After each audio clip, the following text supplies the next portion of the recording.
Welcome to episode 13 of the Progression Health Podcast. I'm here with Ashley Kibutha, and she is going to introduce herself.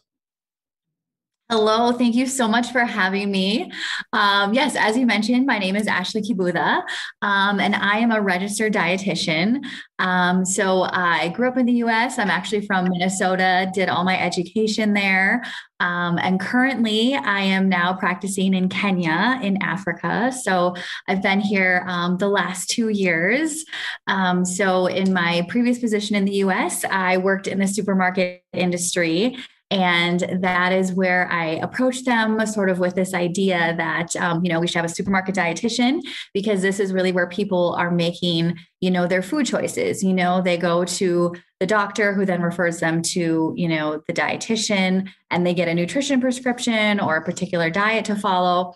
And then they get to the supermarket and it's like, oh my gosh, there's 10,000 cereals, which one do I pick?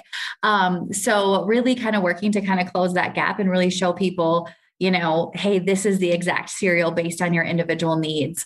And really being able to have this impact on the community. So I did that for about 8 years. And then I was able to move with my family to Kenya, and now I'm in private practice here. So, yeah. That's so interesting. So I remember a few times with clients, they would say, what should I buy? Or I was trying to recommend, okay, in this store, go buy, these types of foods. Yes. And I was like, I wonder if we could do like, instead of like a one-to-one session or a one-to-one call, could we go around the store and I'll be like, give them kind of advice and things to buy. So you actually did that. Is that fair? Just Yes. like, not exactly with a customer, but yeah. How did that come about? How did you end up? Because I've never heard of that position before. So could you explain that a little bit? Yeah. Yeah, so it is a newer position for dietitians, but I will say that it's definitely been growing and increasing in popularity, especially across the US, in probably like the last 10 years, I would say. And so how it would work is, a lot of advertising and marketing, getting people aware that there is a dietitian in the store, it is available, for their service. So that took a lot to get them to be aware of it. But then how it would work is basically they could set a one-on-one consult with me where they would say, hey, I was just at my doctor. I was diagnosed with diabetes. So I would give them nutrition education. So I actually had an office in the supermarket. And then after that, we would do a grocery tour. And so that was then based on their individual needs. So this person had diabetes. So then we would talk about their individual goals, their food preferences, their cultural preferences, et cetera. And then we would literally go up and down every single aisle. And, we would say, okay, an idea for breakfast, if you're going to do cereal, these are the better cereals. I would teach them how to read the labels. You want the first ingredient to be a whole grain. You want at least 3 grams of fiber in cereal. You want under 10 grams of sugar. And then we would also talk about proper portions. They want chips in their diet. There are healthier versions of chips. So what are those? And how do we determine that they're better for you? So we would do that in all the different food categories and all the different aisles. So I always said I had the best classroom because, it was real life for them. They would literally push a cart and we would pick up food items together. And then they would go home and they would be confident knowing this is the food that I'm meant to eat, to get the results that I want, and in this case, it would be to manage blood sugar levels. So that was kind of the gist of a grocery tour. That sounds great. That's like sort of like a personal shopper, but much more health focused. Totally. Yes, absolutely. That's a good way to put it. Yes. What was the kind of response? Did people, enjoy that? Did they find it useful? Because you have no idea kind of how that would work. Yeah. So the response was great. They loved it. I think the number one response that I got, and the thing that really made me feel the best is just how empowered they were to now they can go shopping more confidently the next time, but also the realization that they have so many food options that they can eat.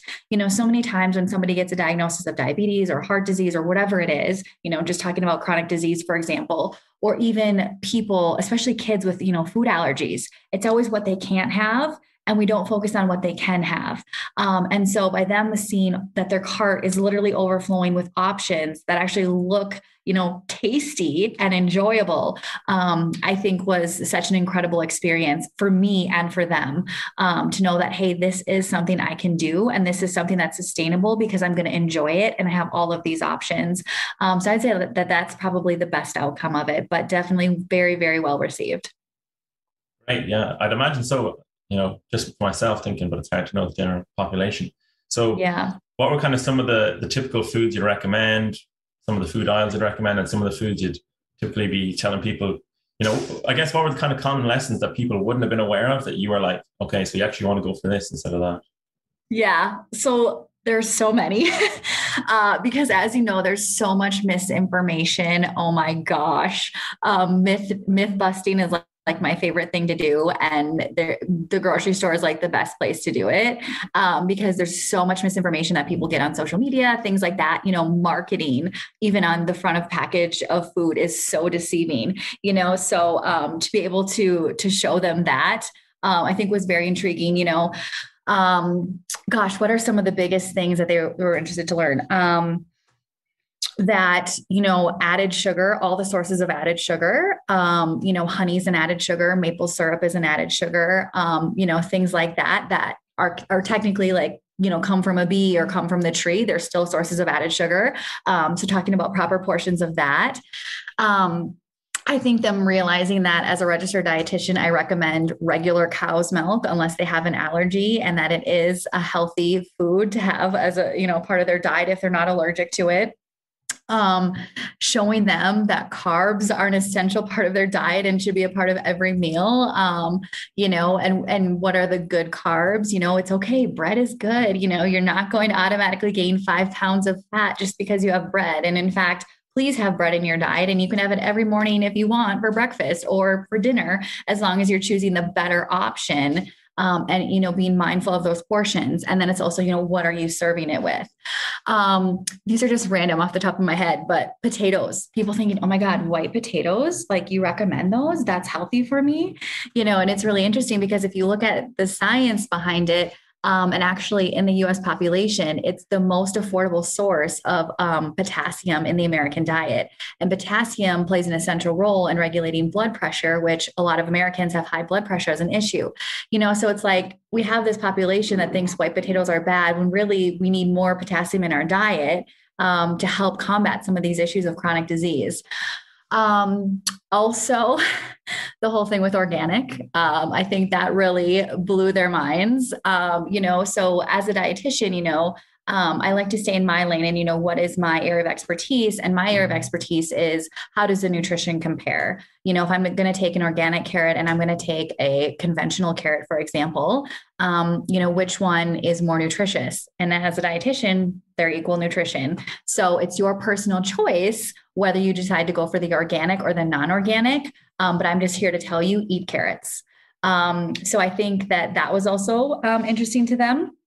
Another thing was many of them would come in and say, I need to do a non-GMO diet, and realizing that actually only, I think there's 9 or 10 crops in the entire world that are genetically modified. Like that's it, only 10. And so people get really mind blown about that because they assume if it's not organic, it must be GMO, which is not true. Gosh, I could keep going on and on. What are some other, gluten, them thinking that they should eat gluten-free because, we've gotten to this idea that if something says gluten-free now, oh my gosh, if it has gluten in it, that means it's bad, so we've gotten into this free from gluten, free from dairy, free from GMOs, whatever it is. And so people automatically assume that that's better. But gluten should only be avoided if you truly have celiac disease or an actual intolerance to it. So educating around that. Also just this whole idea that everything in moderation, you can have cake. It's okay. If you love this particular yogurt, even though it's higher in sugar, it's okay. We can fit it into your individual meal plan as long as we manage the rest of your meal plan. So really letting them see that, hey, they can have some of these things. And I'm not saying they're good or bad. We talk about more nutritious or less nutritious.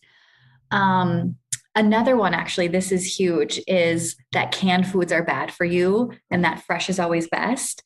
That's also not true.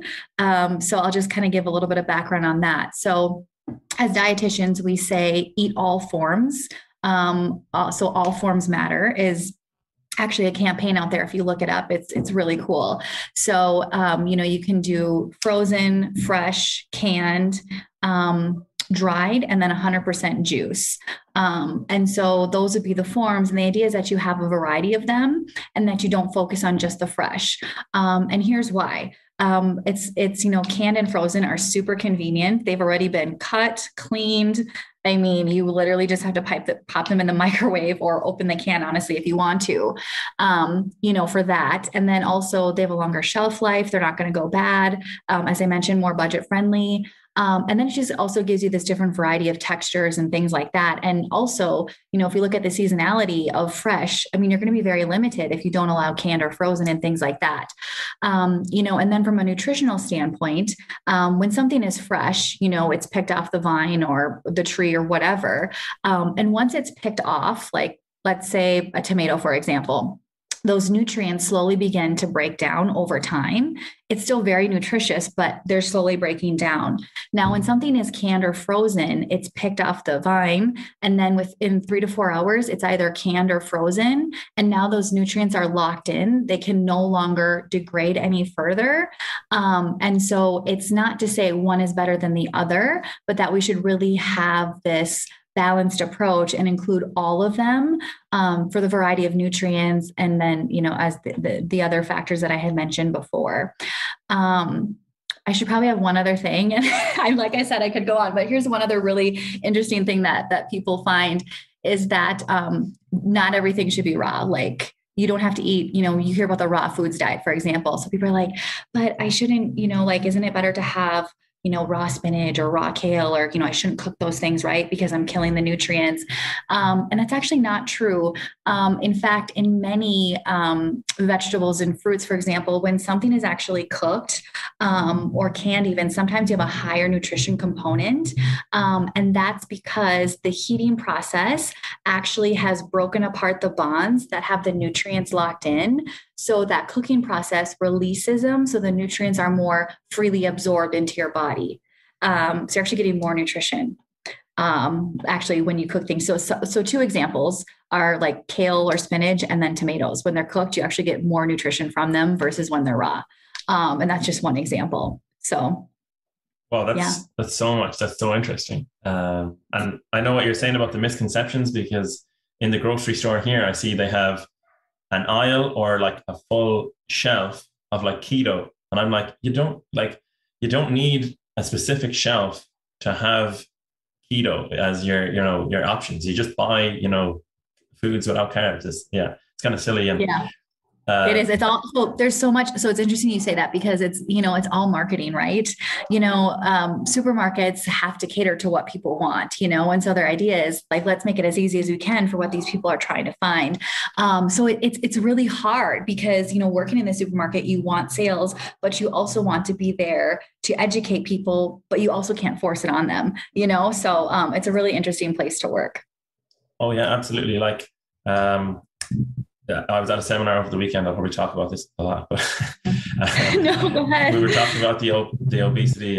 It's an epidemic. That's what it is. Yes, it is. Yes, absolutely. Unfortunately, and how obviously we're less active, but also I was thinking about companies like McDonald's, Coke, and like big companies, like the role they have to play in it. And it's like their marketing is so powerful. It's like you think of a carbonated drink, you think of Coke.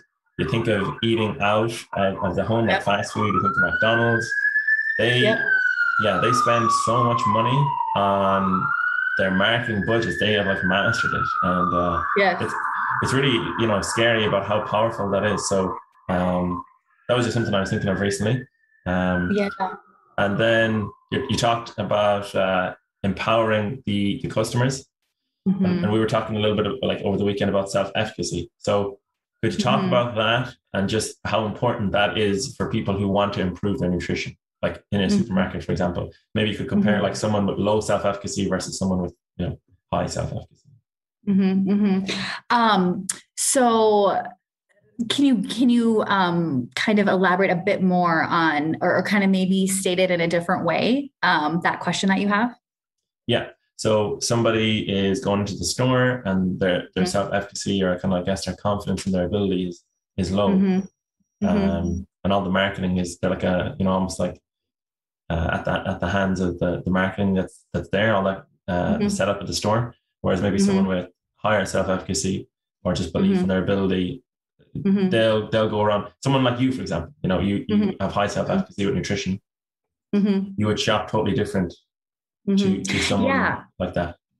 Yeah, so I think there's a lot of factors in it. But if you're talking just about like sort of, my confidence in myself, and that sort of thing, it's not just about confidence, it's also about education, because I saw many people that were extremely confident in the supermarket, because they had researched all the bloggers, all the YouTubers, all the influencers, so they were just rolling around looking, hey, this is keto friendly, or this is gluten free, or this is, all these fad things. And they thought they were doing the right thing, right?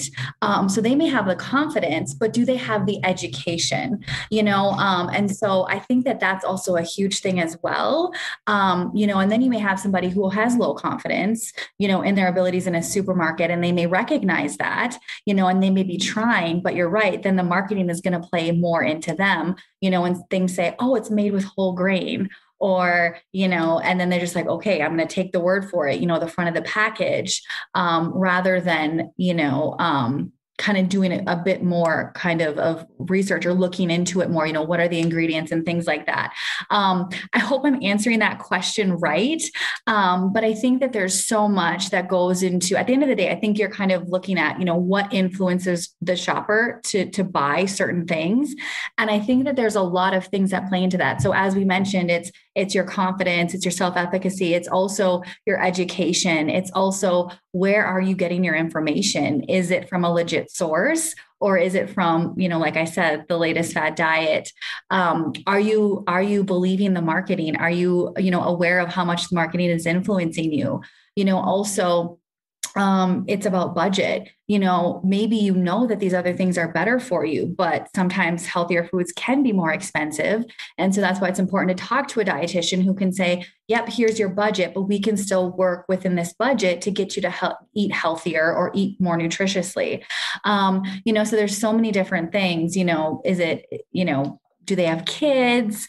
Sometimes we get this idea that, okay, my kids have to have special kid snacks, or my kids have to have special kid food or kid meals, so there's a lot at stake there when people are making their decisions in the supermarket. And so, yeah, I always found my role to be, working with them as an individual. What are your budgets? What is your budget like? How much time do you have available to cook? Do you do the cooking? Does your partner do the cooking? Do you order takeout? Do you do, these meal kits that you can buy now in the supermarkets, so there's a lot of things that go into play. And so that's why, it was always great to be able to work with the individuals, and to really meet them where they're at. Yeah. The marketing, just thinking back to it, it's so powerful. It's like, there's things such as like women's protein, and it's like, yeah, protein, why? protein. It's not, anything specific like that at all. So Yes. then let's say the worst case scenario, somebody like, they get to the grocery store, they've no list of foods to buy. They don't really know the store, or the layout has changed, and they're kind of thrown for a loop. What are some like fundamental, kind of ways they could approach shopping that they could fall back on no matter what the situation? Like, what should they aim to buy, or, kind of avoid? Yeah. So first of all, coming to the supermarket with a shopping list is very important. So doing what you can to plan ahead plays a huge role. And Just then on also, that, why do we always end up buying more than the shopping list? Why do we always go into we always go into the store to buy like one or two things and end up even with like 10 or 20? How does that happen? I know it's like, because we don't have a list, we don't stick to it. And then we literally fall into marketing, oh, hey, it's 2 for 3, or, hey, this thing's on sale. Hey, it's a good deal. I better buy this. The other thing I was going to say too is, make sure that you've eaten before you go to the supermarket, because if you go there hungry, I swear to God, try this. you are going to be like, oh my God, that sounds good. Oh my God, that sounds good. Oh my gosh. Oh my gosh. And it's just going to be, your cart is going to be like double the price, really. And there's actually studies on this, probably not double the price, but you definitely will spend more if you're hungry. So those are the things that I would say in advance of going to the supermarket. But what I would say is, think about the food groups. So if you think about My Plate, so it's the American recommendation. So it replaced the My Pyramid or the pyramid. So it's what your plate should look like at every meal. So half your plate is fruits, vegetables, and then a fourth is grains, and about a fourth is the protein. And then you have the dairy. So think about that plate at each meal and what options are you going to fill it with in the most wholesome, non-processed way, if that makes sense. So, the frozen veggies is fine. That's better than getting like the Alfredo pasta with broccoli inside of it and calling it a day, so try to get it in their most natural state, if you will. So I think that the My Plate is a good idea. And then also thinking about the macronutrients. So the carbs, fats, and proteins. So what are going to be my protein options? What are going to be my carbohydrate options? And what are going to be my healthy fat options. So I think those are kind of some guidelines that you can have. I know many people, and you're probably expecting me to say this, walk around the pyramid or the perimeter and only shop the perimeter. But I'm actually not a fan of that because I worked in the supermarket and being a dietitian, that you can literally find healthy food in every single aisle of the supermarket. You just have to know what you're looking for and how to find that better option. And, if you only shop the perimeter, you're missing out on all your whole grains, like your nice quinoas, your brown rices, your whole grain pastas. You're missing out on all your beans and those sources of plant-based protein that are also very affordable. You're missing out on those canned vegetables that we talked about, are still a very affordable and convenient option. Just get the no salt added version. For the canned fruit, just get it in 100% juice. You're missing out on your canned fish, for example, which is a great source of protein, and tuna is a great source of omega-3s. You're missing out on your nuts, your seeds, your dried fruit. So if we just stick to the perimeter, we actually are limiting ourselves. But I understand why people make that recommendation. But again, also you can find something healthy in every single aisle of the supermarket. You just have to go in kind of a bit more educated on what those better options are. Yeah, education is so important. And I'm just thinking of grocery stores, the end aisles in Ireland anyway, they typically have the offers. So it's like, 2 for 1, or this is, on sale. And it's like, they're not really, if you're buying something because it's a good deal, you're not actually buying it because you want it really. So that's, to be aware of. 100%. Yep. Just because it's on sale doesn't mean it's healthy and doesn't mean you need to buy it. Exactly. So then can you just explain, I think I know, but can you explain a little bit why allergies or the health benefits of certain foods are so heavily marketed or misrepresented? Why is there an abundance of gluten-free foods, keto foods, organic, bread that's high in fiber and it has 1 gram of protein per 100 grams, all of this kind of stuff. Yeah. So why does that go on? What's people will be like, oh, it's fine, it's healthy. It's no, it's something else going on. What is really going on? Okay. My personal / professional opinion, is this, that, there's this population that does need to eat gluten-free, right? People that have celiac do need to eat that. And I'm so happy that they have more options, that they can, participate in, for instance, birthday parties and have a cake, or those special events, and they can eat, a similar meal to the rest of the family. So I'm very happy that it has expanded in that way. But what happens when you're a business is you say, okay, I need to retain these customers and I need to get more. So how am I going to get more customers?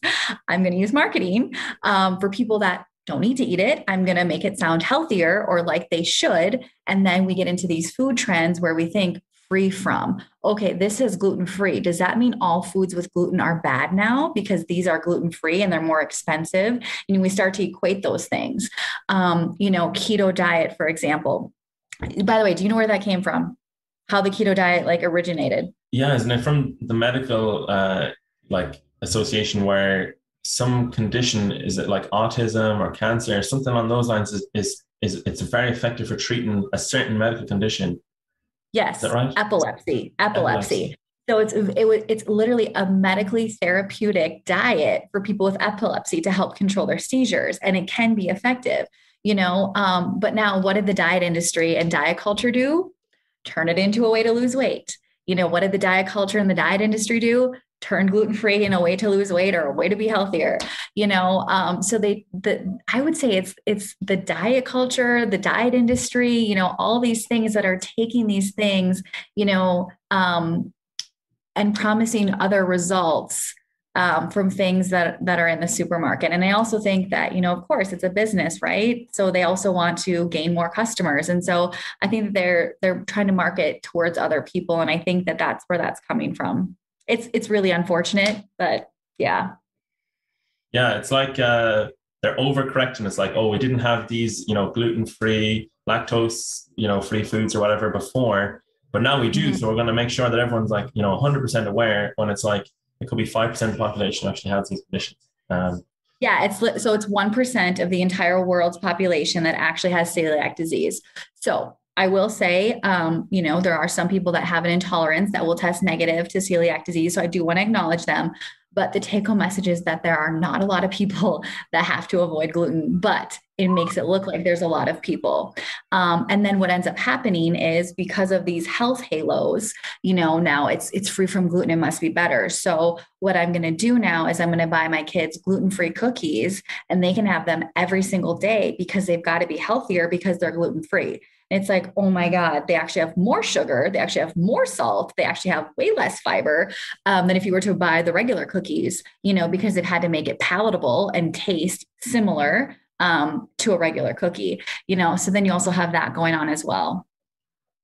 Yeah, I love that I know about the health halo effect. I know that I'm aware of it now. I'll have a protein bar and be like, oh, it's healthy, but it's really just, it's candy at the end of the day. It's not actually like,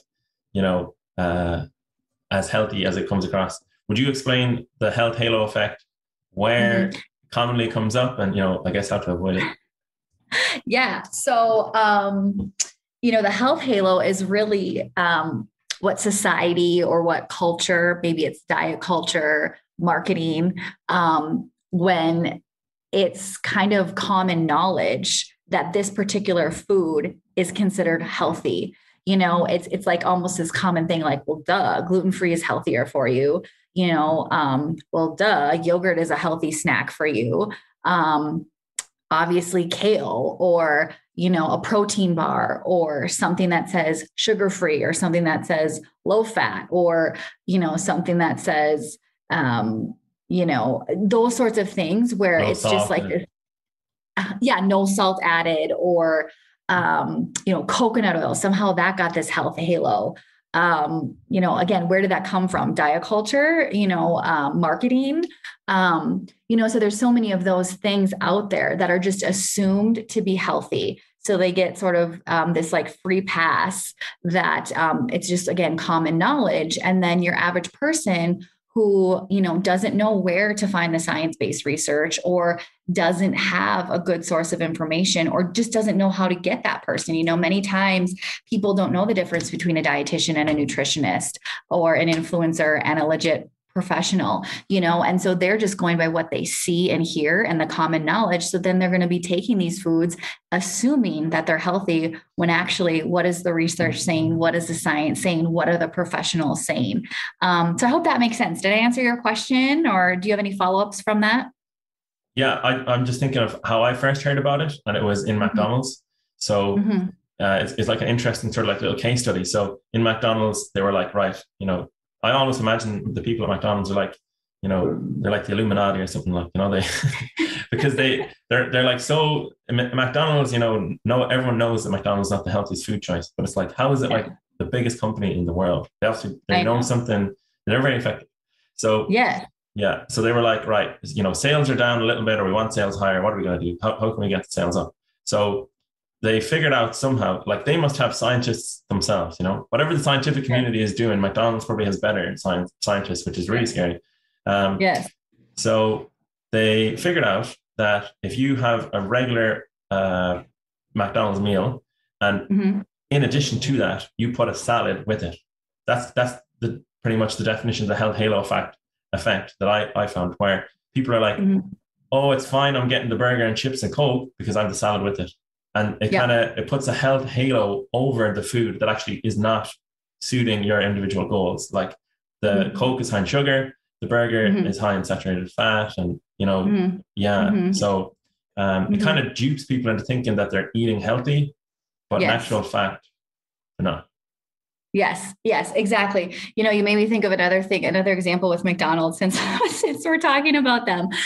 So they obviously noted that there is a health and wellness trend going on. So how do we become part of that? How do we get more customers, again? And so they started offering oatmeal, and so then people are like, oh, oatmeal is healthy.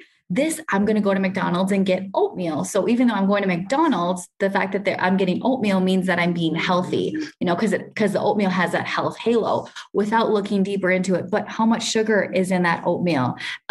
What is added to that oatmeal? Is it actually healthier than if I was just to get the McGriddle breakfast muffin thing? You know what I mean?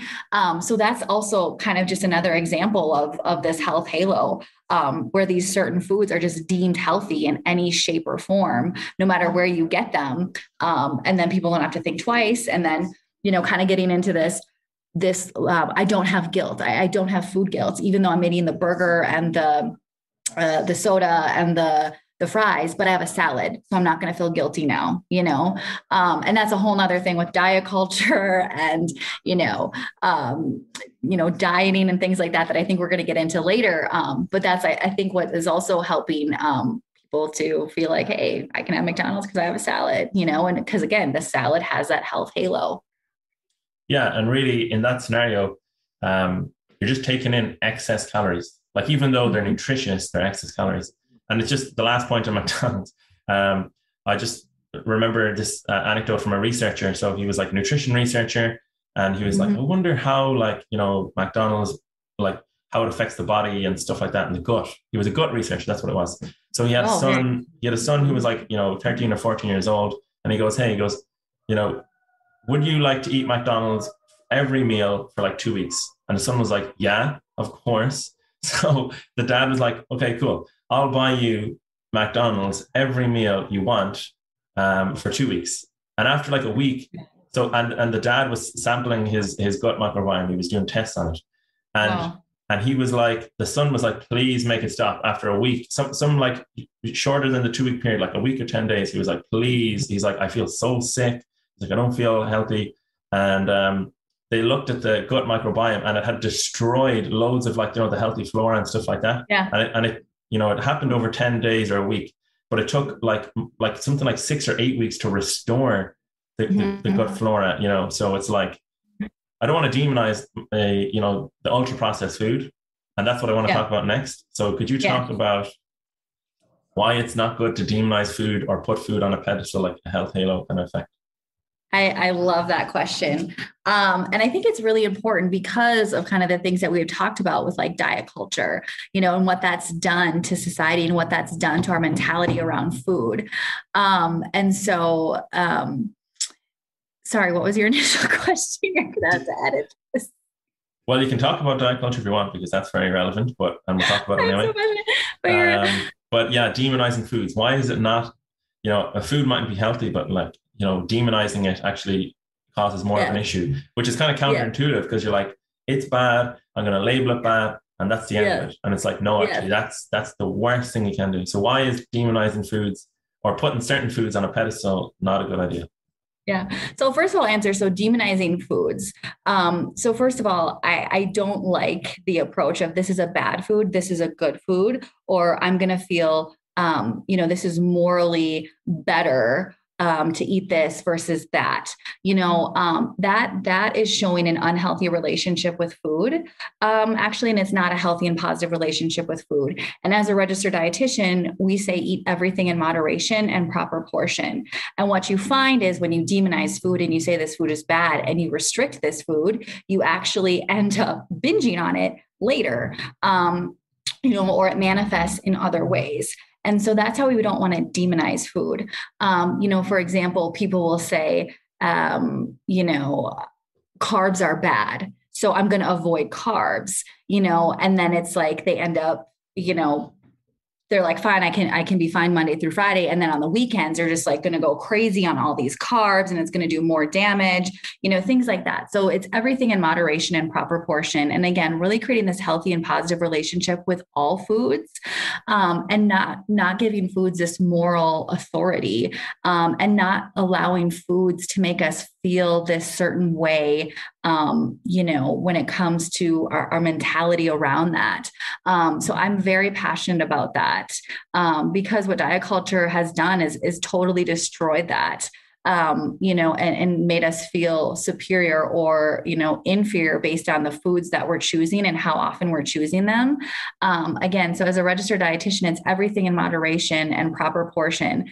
And, that's something that I really love to show people. So on my Instagram account, I mean, literally the picture of like me is me eating a big, huge chocolate cake, because I don't do that every day, but I do enjoy that. And I'm going to tell you every time that I enjoy that, so you can understand that I can still be fit. I can still be healthy. I can still be a good weight, and have my lipid profile in check and not be high risk for chronic disease by having those things once in a while. And again, that is a healthy and positive relationship with food. Yeah, that's what I would say on that. Yeah. And then what was the second part of that question? And then, kind of moralizing food, I guess, and putting food like kale or, I don't know, vegetables, or, someone is maybe, I don't know, I don't want to take shots at vegans, but, I'm better because I'm a vegan or a vegetarian. Or, I guess that's getting into the ethics, but it's like organic, Yeah. Why are these foods not necessarily better than, McDonald's? Yeah.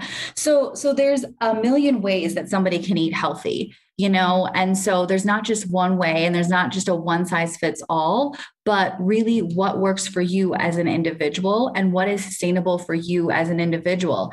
And again, recognizing that, yes, you want to have most of your food, be plants, because that's what science shows us. And you're talking about healthy gut, and that's how we get a healthy gut, is by having a lot of plant foods. But it doesn't mean that you're a bad person or unhealthy because you choose to have some meat in your diet, And so again, I think a lot of this is coming from this diet culture, that is really imposing these thoughts on people, and imposing this mindset on people, about the food choices that they're making. And then people are choosing foods out of guilt. They're not choosing foods out of listening to their body and what they want, and this mindful and this intuitive approach to eating. It's more out of, what is society telling me I should think about this food? And I feel all of that as a registered dietitian, and I'm educated and I know better, but I'm also still in the society and still in this culture. So it's very interesting. So if I'm very aware of that, I can only imagine, your average person who doesn't have, 5 years of education in nutrition and this healthy and positive relationship with food and, mindful and intuitive eating. And it's just got to be so confusing and so stressful. And, I feel like we've made food such a stressful event, and it really is meant to be an enjoyable, engaging experience. We're not supposed to feel guilty. We're not supposed to feel shameful. We're not supposed to feel like a bad human, for just eating, and so I think diet culture has really done a number on people's relationship with food and, the way they think about food, and in particular, certain foods. It's crazy. I mean, you can even talk to, preteens. My daughter, she's 11 and she already, are carbs bad? And I'm like, where did you hear this? Like, cause I'm very all foods, everything in moderation, cake is okay once in a while, make sure we eat lots of fruits and vegetables. And I'm like, it's just everywhere. It's the TV, it's social media, it's school, it's what grandma said. It's, my grandma didn't say that, but it's just other people that they just see out in the world that are just saying things just because it's almost like this common knowledge, or this common thought, I should say. Yeah, there's a lot of unuseful ideas out there for sure. Like an idea I like to think of is if you were at home, starving, hungry, and there was very limited food left, and you had a pizza in the freezer, you didn't have time to go anywhere. It's like that would be the healthiest option, because the other option would be to not eat. Yes. Potentially. So is the pizza unhealthy in that scenario? No, because you need nutrition. That's what I like to Yes. kind of think of. Yes, absolutely. And again, everything in moderation, is fine. And so then I always tell people, if you eat it less often, have the real pizza. If you enjoy the real thing, just moderation, proper portion, but also if you like to have pizza very often, there's ways to make it healthier and more nutritious. So let's make it at home. Let's use whole grain flour. Let's make sure that we're putting a lot of vegetables on it. Let's, use lean meats. Let's monitor the amount of cheese we're putting on it. What seasonings, what spices, do they have a lot of sodium? So there's so many different approaches that we can take to that, but definitely getting back to your point, like, please eat the pizza. Do not starve yourself. Like, that's not okay. But again, diet culture would say, yeah. And they would label it intermittent fasting, just skip the meal, no problem, and make it sound like it's this healthy approach. Yeah. We need food to live, and fasting is definitely a very treacherous approach to use for nutrition. So you've talked a lot about diet culture. Will you detail it? You've gone through some of the pitfalls. I guess, what are some of the benefits of diet culture, but what are the kind of overarching drawbacks to diet culture? Yes. So I think the biggest issue I have is that, health is valued with a certain size or a certain weight, and all the pressure that comes from that. And this idea that if you're healthy, you must be skinny. If you don't want diabetes, you must be skinny. If you are skinny, you are healthy. There's actually a lot of people that are quote unquote skinny that are not healthy, and actually people can have eating disorders and be complimented a lot because they're skinny and they're actually very unwell, and that further propagates the problem. So that's a huge issue that I have with diet culture, and then also this shame and this guilt that comes with it. Oh, I'm eating the pizza. Oh gosh, that's a bad food. Or, I worked out today, so I earned this food. I earned this meal. It's like, no, you need to actually eat 3 meals and snacks a day, whether or not you work out. Your brain and body need nutrition and nourishment to function. You need calories, so there's always like this higher moral authority around food in this diet culture. And so that's really the issue that I have. And again, especially with this whole body image thing, it really destroys people so much. And it further propagates into other problems and things like that. And so I'm very passionate about this anti-diet culture. We can talk about, there's people that are anti-diet, and then there's people that are anti-diet culture. And I think it's important to recognize that there are diets that can be considered healthy. Diet is a way of eating, which there are good diets and ones we'd recommend and ones not so much. But diet culture is this whole other kind of world of how you're viewed based on the way that you eat or how you eat. Yeah, I even think, or notice in myself, that like the side effects of diet culture have affected me. So for example, I went to Denny's over the weekend, and I was in there on my high horse being like, I'm going to eat healthy, even though it's fast food. And then the majority of people in there were overweight or obese. And I was like, oh, I'm not going to be like them. All this kind of, I was telling myself like some pretty negative stuff. And I'm a pretty like judgmental person. So I have to be kind of mindful of that. But then I was able to realize that, like, unfortunately, the majority of people in the US are overweight or obese. So that's actually normal. I'm not actually seeing anything abnormal. And I need to kind of like be aware of that, and like, be more understanding as a person. And then also like, I'm not better or worse just because of my food choices, and either are they as well. So it was like, it was like a really interesting experience to just, and then like you see stuff of fat shaming and you're like, oh, people who are overweight are lazy. And then it's like the server I had was, so actually this is like a little term that I learned. The person has excess adiposity, or they have obesity. They're not. So that was something that I learned over the weekend. A nicer way to put it.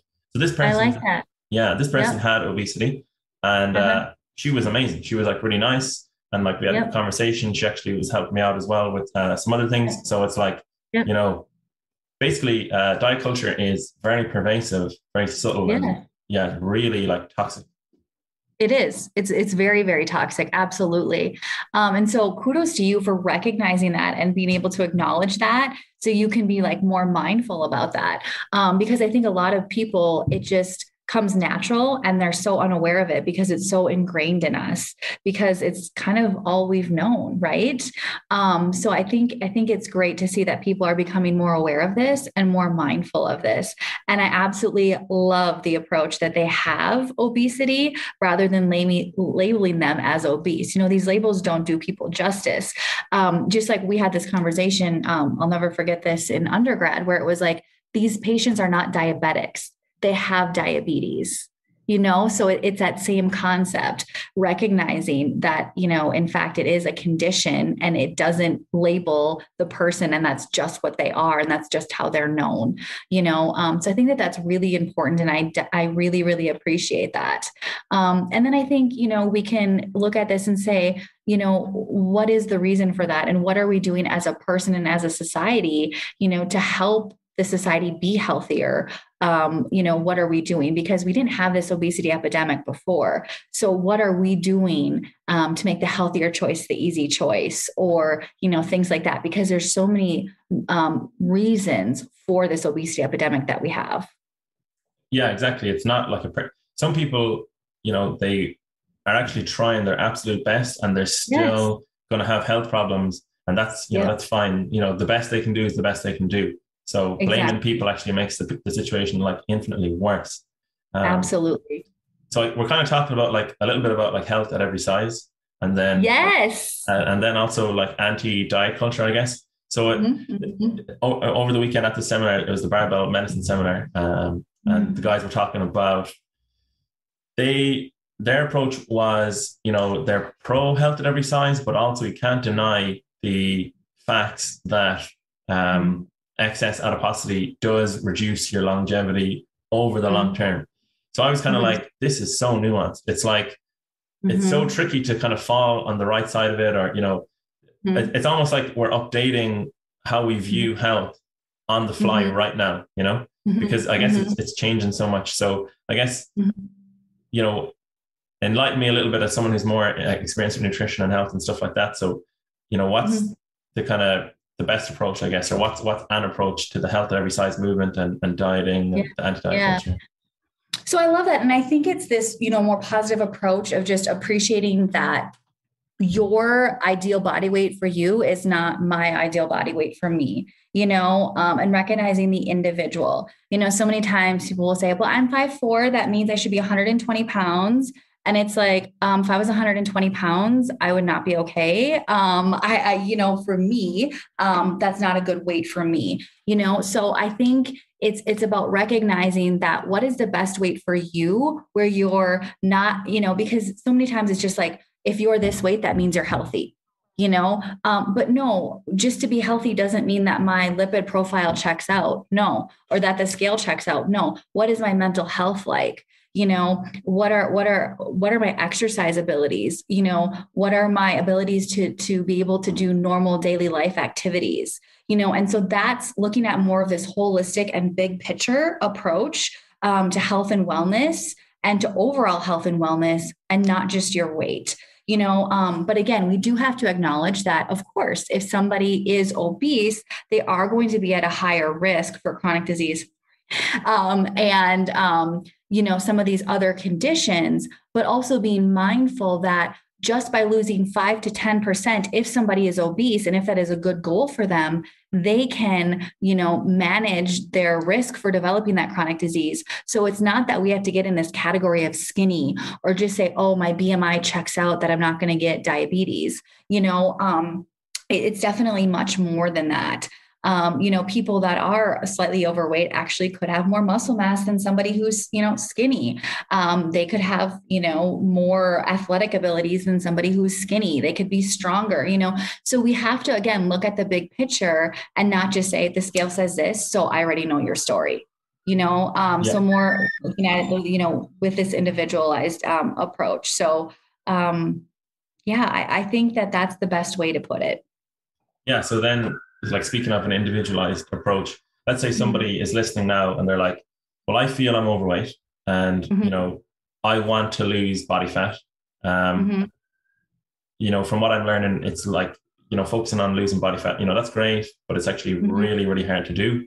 Not saying that we shouldn't try to do it, but what are some other nutritional focuses someone could look at instead of going into a calorie deficit to be healthier? So first of all, if somebody came into my office and said, I want to lose weight, I would say, okay, why do you think you need to lose weight? What are your reasons for wanting to lose weight? To make sure that it's coming from a good place. And not just this diet culture place, or not just because their friend told them, or made fun of them, and they have low confidence now. So I think that that's really important to address. Where is that coming from? And then, depending on if they are overweight, how overweight they are, what risk factors they have for chronic disease, then we can assess, is weight loss a good option? Fat loss, and how do we get you to do fat loss, build muscle and things like that. But I think kind of what your question is going towards is, what are some other measures of success?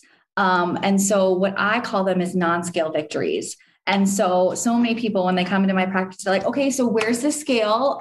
So you're going to take my measurements. Okay, great. So how often do I come in for them? And I'm like, I actually don't even have a scale in my office. Measurements you're talking about, I actually don't do those. And I'm like, if you want to weigh yourself, you can weigh yourself once a week and, keep that. And just be mindful that the scale is one tool. One tool. It does not tell the whole picture. Doesn't tell me your body composition, which is more important than the weight on the scale.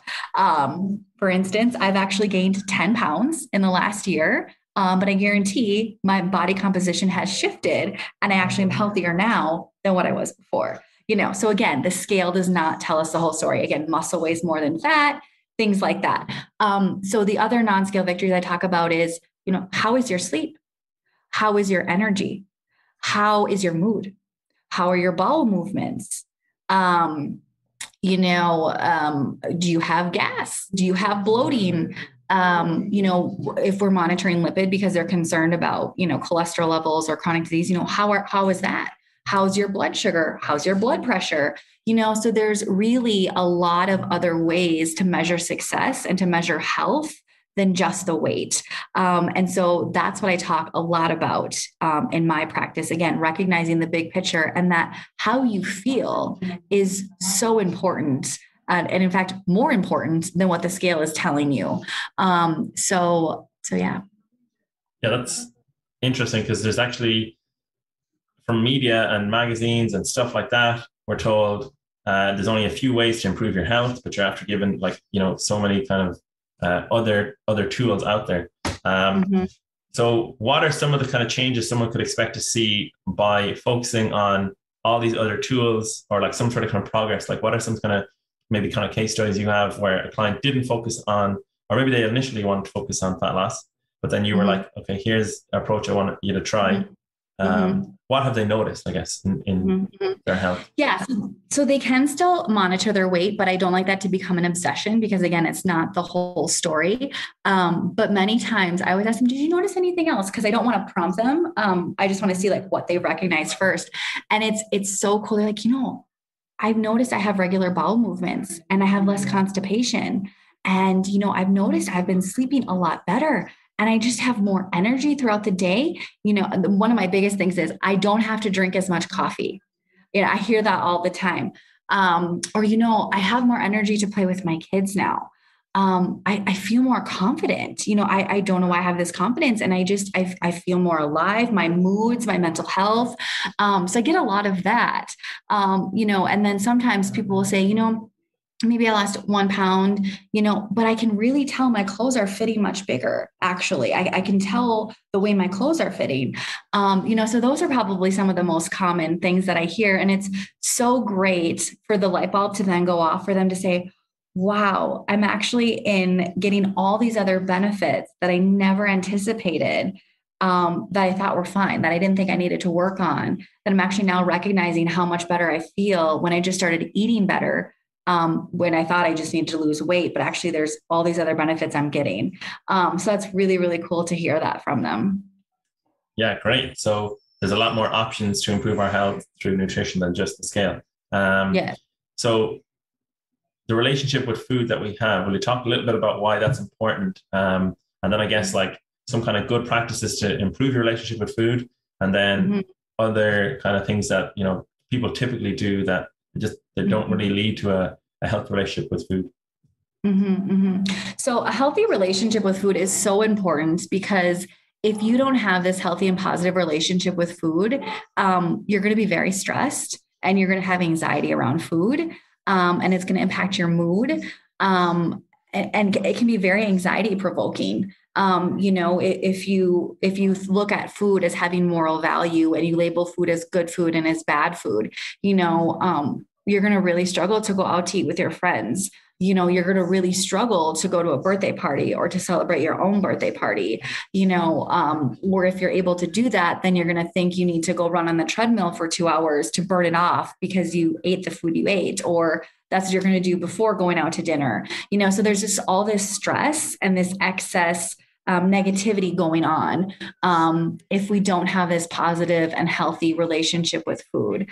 The other thing that can happen is if we're labeling food as good and bad, and it's actually not scientifically proven, you know, for example, people are cutting out carbs or they're cutting out fat or things like that, your body is not going to be nourished like it should be. So your body can't function like it should. So you could have nutritional deficiencies, you know, headaches, low energy, inappropriate bowel movements, you know, lack of bowel movements, you know, all these other things. And so I would say that those are the two things that really stand out to me. You know, the excessive stress you're causing, and then also, you know, the physical issues that you could then be having as well. And then, you know, I always talk to parents about this, you know, you're then projecting this onto your children, you know, and we're just continuing this cycle of unhealthy relationship with food. So I think that it's really important to acknowledge that and be more mindful of that. Like, where am I at with this food? So there's a lot of mindful eating activities, if you will, that you can do. So, shut off the TV, be very mindful when you're eating this meal. Think about, where did this food come from? What does this food mean to me? You know, explore those thoughts of, why do I call this bad? Where did that come from? Is it actually bad? Should I talk to a registered dietitian about this? You know, should I talk to a medical professional about this? And try to understand that so we can then work to correct that.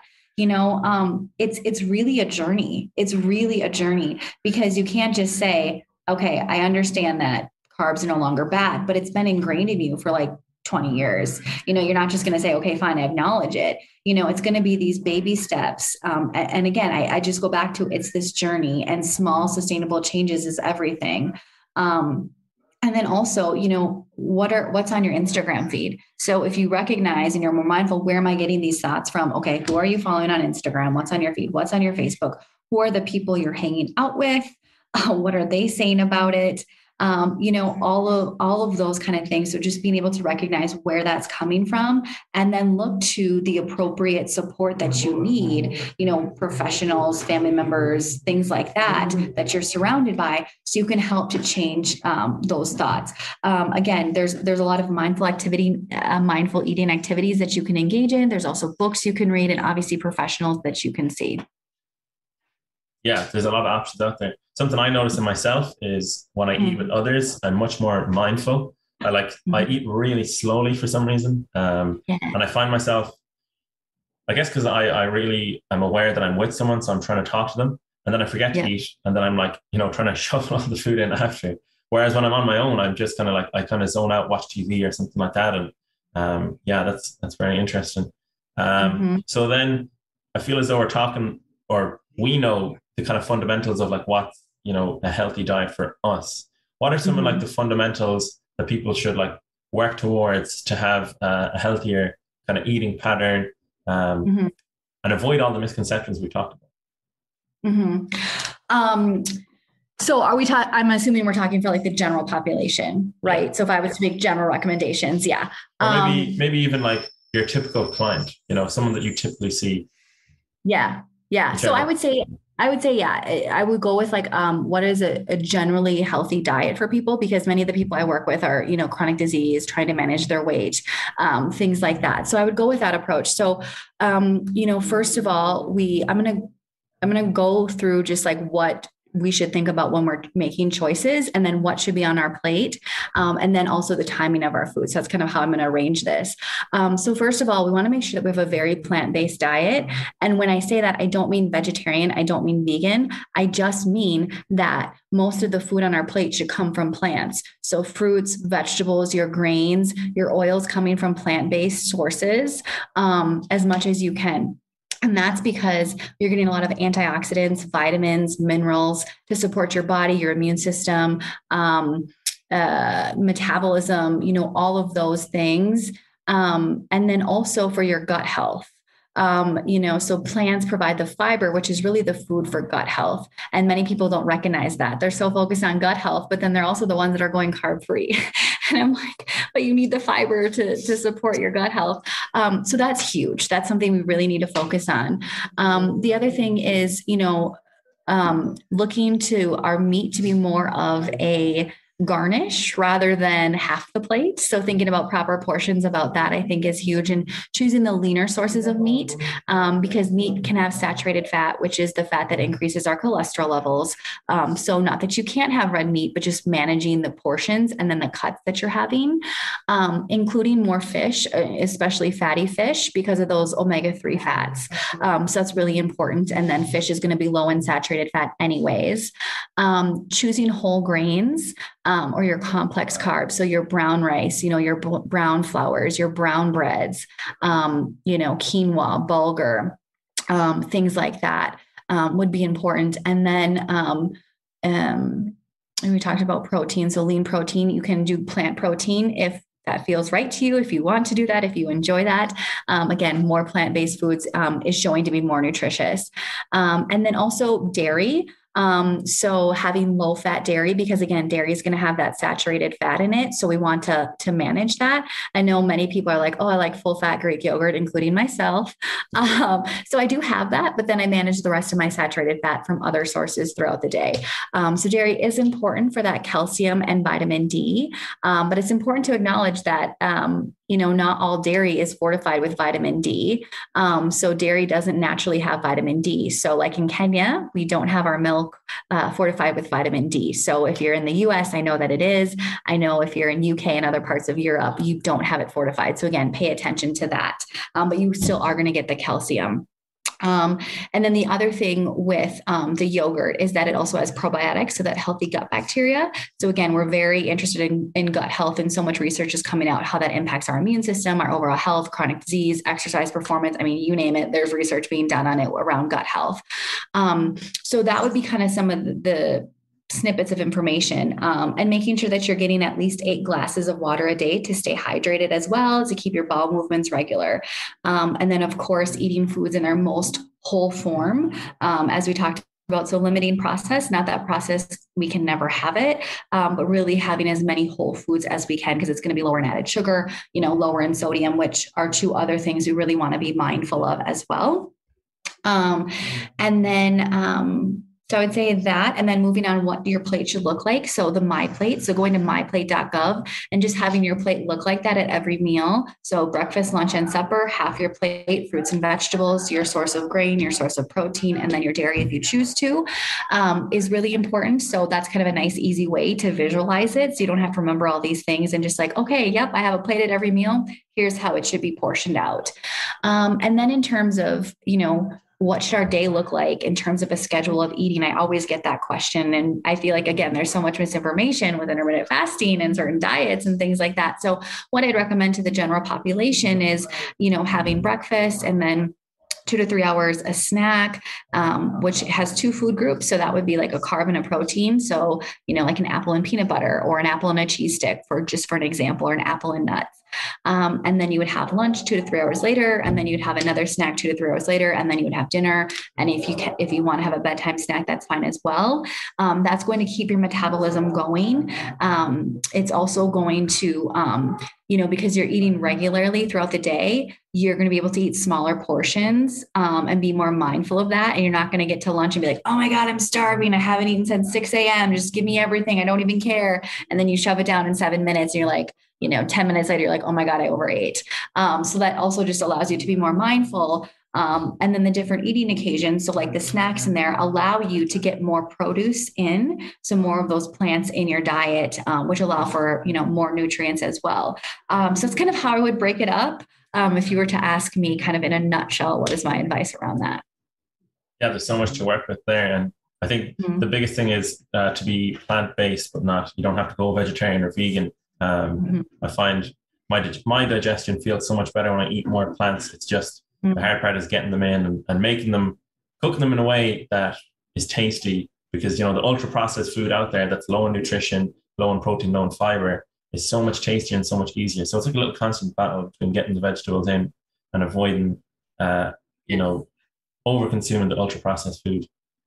Yes. And it's so true. People just think of, like, especially in the US, I find they're like, okay, I'm just going to, steam these vegetables and they're fine. Or I'm just going to boil this, or I'm just going to open the can of this. And it's like, no, be creative, put them in things, put them in a soup, flavor them, spice them up, saute them, bake them. There's so many different ways. And that's a whole nother topic we could talk about, how to make fruits and vegetables exciting, because they are so tasty if you know how to cook them and how to prepare them and how to flavor them. But I know that definitely is sometimes a barrier to a lot of people getting enough of them in. Yeah, I feel as though, just thinking about it now, we're almost like victims of like the modern lifestyle where we're very busy. There's so much abundance of food, but then cooking is like a real essential life skill to have, and to be able to cook for yourself foods that you enjoy eating. That's like the best investment you can make in yourself, because you'll monetarily you'll keep your medical bills lower because you'll be looking after your health. So, absolutely, 100%. Yes. That's like a big issue, I think, right now, is like figuring out how to navigate the food environment that we're in, because it's very new to everyone, especially like, you don't have to leave the house. You can literally get your phone out. You can order food straight to your front door. So you don't actually have to do any activity, cooking, anything. And it's like, fair enough, there's a time and a place for that, but it's very limited. It's too easy to do that. It's very, very true. Yes. So again, I just go back to, this sounds very cliche, but it is, what are your priorities? It's all about that priority. And you don't, many times people think if they eat healthy, they have to do some extravagant recipe off Pinterest. They have to do meal prep Sunday, and things like that. And if that works for you, that's fabulous, but you don't have to do that to eat healthy. You can cook meals like in 10 minutes or less, and they can still be healthy and nourishing, and we did a lot of that stuff in my previous position as a supermarket dietitian, showing people how they can eat healthy and very quickly, because we get it. The American lifestyle is very fast paced and around the developing world, even here in Kenya, that's a struggle for people. And so there's definitely ways to navigate that. But again, at the end of the day, you still have to make it a priority. And as you mentioned, an investment in what you eat is an investment in your health and wellness. And many people don't see that until it's too late, or it's hard to equate, disease prevention and to compare that to what this disease actually costs, So again, I go back to make it a priority. Yeah. And then the tips you already talked about of, frozen vegetables, tinned foods, I think people need to almost like just get rid of this notion that like fresh or organic is better. Just put it to the side for a minute and like try tinned and frozen. And, the benefits are like amazing. It saves so much time. But yeah, just something I wanted to touch on is I feel as though like, climate change is a big issue right now. And then a lot of people are becoming more aware of like factory farming and stuff like that, and how animals are treated so poorly. And like I myself hope to be vegetarian by the age of 40, but that's a while off, and talk is cheap. So, so I like it. Yeah. What are your thoughts on going vegetarian? Like, what are some of the health implications that people should be aware of? Because I feel as though there's like a big push to do that. And it, for example, in Trader Joe's here, where I like to go, there's a lot more meat-free options. Like it actually is really easy, which is great. But yeah, what should people be aware of? Like, why shouldn't someone go vegetarian if they're trying to be healthy? If that's the overall aim. Yeah. So I like the question. So there's a lot of ways to be healthy. There's a lot of diets to be healthy. And I always say it's your personal choice, what works for you, what's sustainable to you, what's enjoyable to you. So if vegan and vegetarianism is for you, that's fabulous. I completely support you in that. I'm all for plants, as I mentioned. The concern that I would have is if somebody is anemic, so they have low hemoglobin, iron is a concern.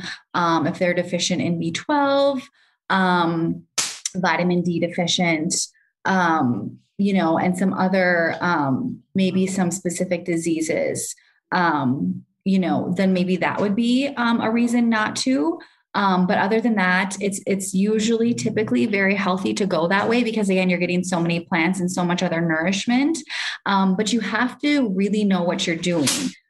Because it is harder to get some of the nutrients. So for example, iron can be a challenge, zinc can be a challenge, omega-3s can be a challenge, B12 can be a challenge, vitamin D can be a challenge, so just being aware of those of those nutrients that can be more challenging and working with a dietitian to tell you, okay, here's how you pair your foods in order to absorb more iron. For example, here's also the plant-based foods that are rich in iron. So beans, for example, have a lot of iron. Now let's pair a food that's high in vitamin C so you can help your body absorb more iron by doing so.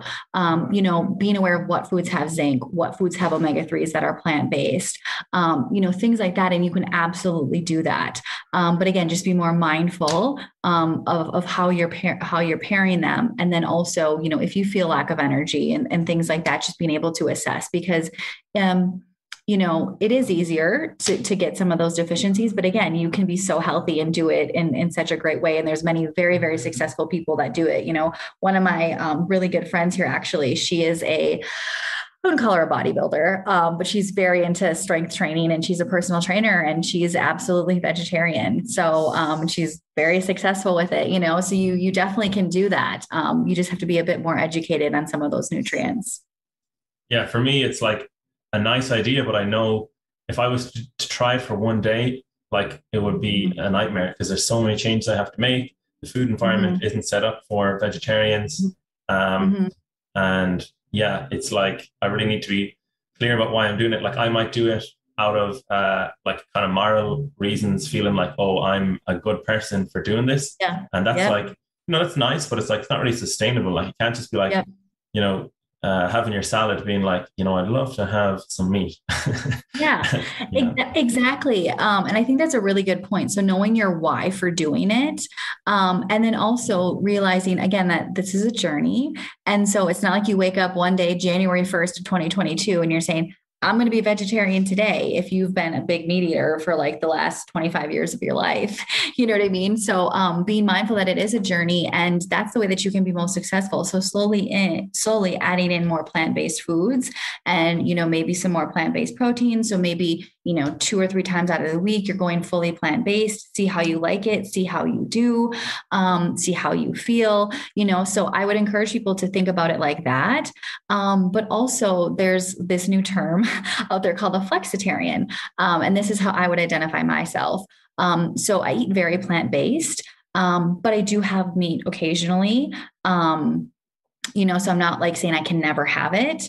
But it is there as an option. And so that's also another thing that you can do too, kind of talking about how you look at the meat more as a garnish, if that seems reasonable to you. So again, there's so many ways that you can approach this and you get to define what sort of vegetarian you want to be. To be honest, if you actually look it up, I think there's 8 or 9 different plant-based eaters out there or vegetarians out there. So I actually did a TV segment here in Kenya on that I can actually send you because it's quite intriguing. So again, a lot of times we just like think because this is the definition, I have to stick to this. And you get to make your own choice. This is about you. This is a personal decision. So you get to define that. Yeah. And if it goes wrong, as in the only person who's going to pay for it is you, you're not going to get like, a check in the mail from, the good people at the Vegetarian Society. Exactly. You're not going to get a gold star. No. But if you want to, that's awesome. And, there's many people that do that and it works well for them. Yeah. But like you said, it shouldn't just be that you feel superior to others, because you are choosing to eat this way, do it because you love it, because you enjoy it, because you're trying to impact the environment or, whatever the case is. Yeah. And don't even feel guilty that you're not doing it. It's like, Yeah. yeah, just kind of, I guess, as you said, look at your why.